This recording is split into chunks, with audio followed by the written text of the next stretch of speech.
மத்திய சுவிசேஷம் 5ஆம் அதிகாரம் 48. ஆகையால் பரலோகத்தில் இருக்கிற உங்கள் பிதா பூரண சர்க்குணராய் இருக்கிறது போல நீங்களும் பூரண சர்க்குணராய் இருக்க கடவீர்கள். உங்கள் பிதா பரலோகத்தில் இருக்கிற உங்கள் பிதா,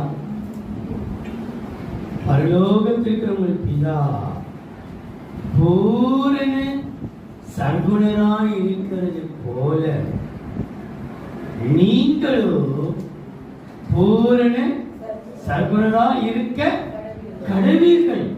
உங்களால் இருக்க முடியும். பூரண சர்க்குணராய் இருக்க கடவீர்கள். அப்படின்னா இருக்க முடியாததை வேதம் சொல்லவில்லை. நம்மால் பூரணத்துக்கு நேராய் நாம் கடந்து செல்ல கர்த்தர் நமக்கு கிருபை தருவாராக. வசனம் சொல்கிறது, பூரணத்துக்கு நேராய் கடந்து செல்வோமாக. யோவானின் சுவிசேஷம் 1ஆம் அதிகாரம் 16. அவருடைய பரிபூரணத்தினால். யோவான் 1ஆம் அதிகாரம் 16. அவருடைய பரிபூரணத்தினால் நாம் எல்லாரும் கிருபையின் மேல் கிருபை பெற்றோம். அவருடைய பரிபூரணம், பூரணத்தினால் கிருபை மேல் கிருபை பெற்றோம். இன்றைக்கு வேதத்திலே பூரணம் என்று சொல்லப்பட்டிருக்கிறது.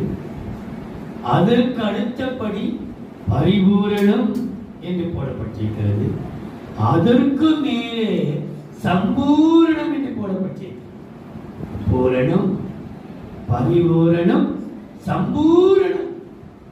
இன்றைக்கு இந்த முதல் படியே இந்த பூரணம், அதை தியானிப்பதற்கு முன்பாக இன்னொரு வசனத்தை வாசிக்கலாம். எபிரேயர் 6ஆம் அதிகாரம் முதல் 2 வசனங்கள்.